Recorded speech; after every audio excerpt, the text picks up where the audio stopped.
एक पदर 11 पद तीनोटी भाग माने देखा चिंता करवा। 14 पर्व एक पद 2 पदर लिखा जाए निस्तार पर्व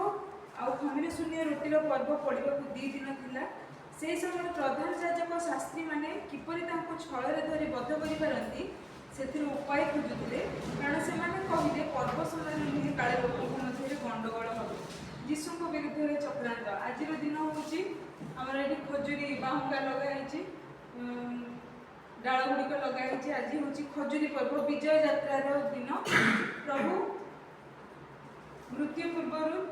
विजय यात्रा करथिले जेरुसालेम से दिन रास्ता रे। यही पर्व आम देखुचु कौन जीशु को चक्रांत करी कि प्रकार भाव में मारी पारती ए विषय में चिंता करुँच कौन प्रधान याजक आ शास्त्री माने छलना से मध्य कहीं भावुले ना जीशु एत लोकप्रियता लोकप्रियता एत बढ़ी जाता जीशुकर जे एम मन में आसीगला कौन ना जीशु को पछरे एमाने एत लोक गले हुए तो आम कौन करेंगे ना आम लोकप्रियता आम सम्मान आम आसन जो मंदिर में आम रहीचु सेटा हूँ तो चली जापे, कारण लोकप्रियता प्रभु जीशुकर बहुत बढ़ी जाता से कौन करते कल बल छल कौन करते उपाय खोजुले कौ बाटे मारिपारे, कारण से हठात धरी पारे ना, कारण लोक मैंने जीशु को बहुत प्रशंसा करते से कौन करते उपाय खोजुले कौन करी कौन करवा जद्वारा कौन हम ना आमर कौन प्रकार असुविधा हेनी एवं जीशु धरा पड़े। जमी आम ओडिया कथा अच्छी कौन साप मरब कि बाड़ी भांगन से भाई टाइप से इच्छा करते निजर स्वार्थ अभिलाष को पूरण करने से इच्छा कर देखुचु कौन बेथनिया रे प्रभु जीशु को कि प्रकार भाव में मृत्यु पूर्व अभिषेक करा जाउची से विषय में देखा कौन पुष्टि सिमन को गृह में जितेबाला समस्ते भोजन में बसी से समय गोटे स्त्री लोक आसी कौन करुच्ची गोटे बहुमूल्य विशुद्ध जटामांसी तैल अति दामी जिनस आनी कौन करुच्ची जीशुकर मस्तक ढाड़ा लगुच तैल ढाड़ार माने हूँ अभिषेक करवा। जीशु जितेबाला मृत्यु मुख को जाऊँच तार पूर्व घटना एगुड़ाक लोक किंतु से भितर कौन होती परस्पर विरक्त होती कौन ना से तेल को 150 टंकार अधिक मूल्य बिक्री से समय 150 टका मान 150 टका से समय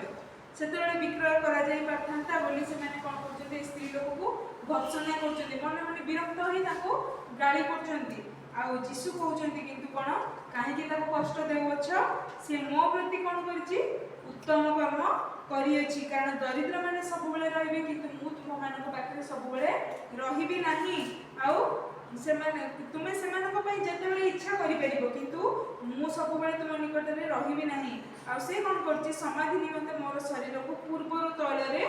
अभिषिक्त करछि तेल मखै देछि से पूर्वरु अभिषिक्त करि देछि। आ समस्त जगत निकट रे ए स्त्री लोकर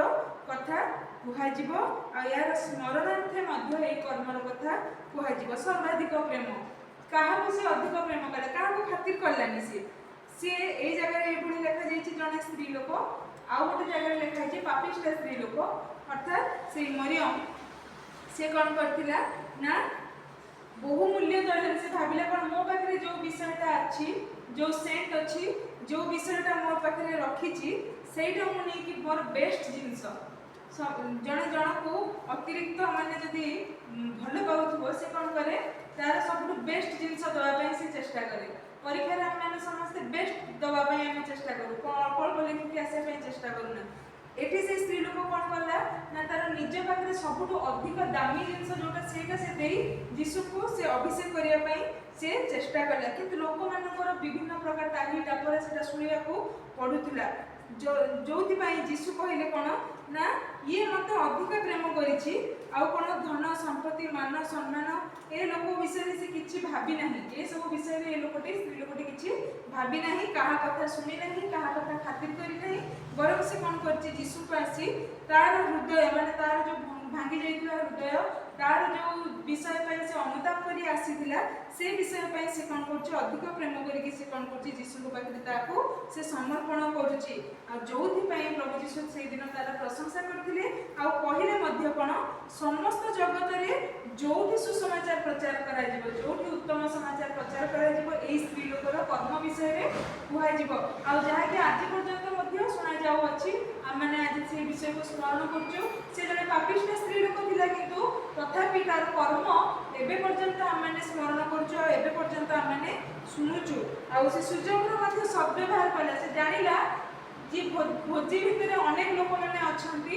बड़ बड़ लोक माने अछंती ता संगे यीशु अछंती शिष्य माने अछंती प्रधान याजक माने अछंती काहा को खातिर कल्याणी सुजोग शब्द व्यवहार कारण से जानि पारले कोन या पुरे हुए तो माओ यीशु कर देखा पाई न पारे सेति पई से कोन कला ना तमने अनुमति से स्थान को जिहुदी विधि विधान अनुसार से स्त्री लोकर अनुमति काहे से गोटे पापिष्ट स्त्री लोक थिला लोक माने ताको